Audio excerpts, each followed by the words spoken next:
கிறிஸ்துவுக்குள் பிரியமான கடவுளுடைய பிள்ளைகளை உங்கள் யாவருக்கும் காணொளியில் கர்த்தரை காண்போம் ஐக்கியத்தின் சார்பாக ஸ்தோத்திரத்தை தெரிவித்துக் கொள்கிறேன். இந்த நாளுடைய சிந்தனை சங்கீதம் 16 8வது வசனத்தில், கர்த்தரை எப்போதும் எனக்கு முன்பாக வைத்திருக்கிறேன், அவர் என் வலது பார்சியத்தில் இருக்கிறபடியால் நான் அசைக்கப்படுவதில்லை.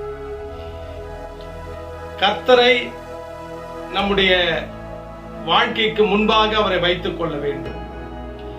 அவர் நமது வலது பார்சியத்தில் இருக்கிறார். அவர் நம்முடைய வாழ்க்கையில இருக்கிறபடியால் நாம் வாழ்க்கையில் அசைக்கப்படுவதில்லை என்ற ஒரு கருத்தை சங்கீதக்காரன் இந்த வசனத்தின் மூலமாக வெளிப்படுத்துகிறார்.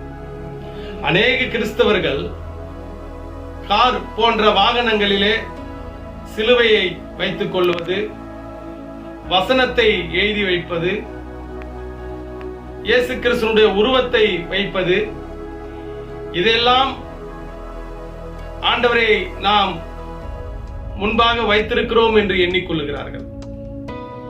ஆனால் இப்படி அவர்கள் வைப்பதை விட உள்ளளவிலே ஆண்டவர் நம்மோடு இருக்கிறார், நமக்கு முன்பாக செல்லுகிறார், கோணலானவர்களை இவை சவைப்படுத்துவார் என்ற ஒரு நம்பிக்கையும் விசுவாசமும் உறுதியாய் இருக்கின்ற போது நாம் வாழ்க்கையில் அசைக்கப்படுவதில்லை.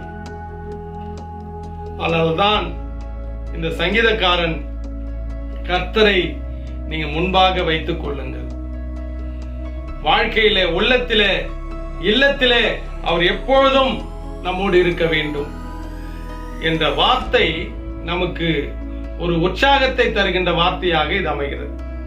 அதனால நீங்களும் நானும் ஆண்டவரை நாம் எந்த அளவுக்கு வைத்திருக்கிறோம்? அவர் தூரமான கடவுள் அல்ல, அவர் சமீபத்திலே நம்மோடு அருகிலே நம் கூடவே வாழ்கின்ற ஆண்டவராயிருக்கிறார். அதைத்தான் இந்த சங்கீதக்காரன் அனுபவித்து எனக்கு முன்பாக கடவுளை நான் வைத்திருக்கிறேன், கர்த்தரை வைத்திருக்கிறேன் என்ற வெளிப்பாட்டை இந்த வாசகத்தின் மூலமாக வெளிப்படுத்துகிறார். ஆனால் கடவுளுடைய பிள்ளைகளே, ஆண்டவரை நாம் மையப்படுத்தி நம்மை முன்பாக அவரை வைத்து வாழ்வோம்.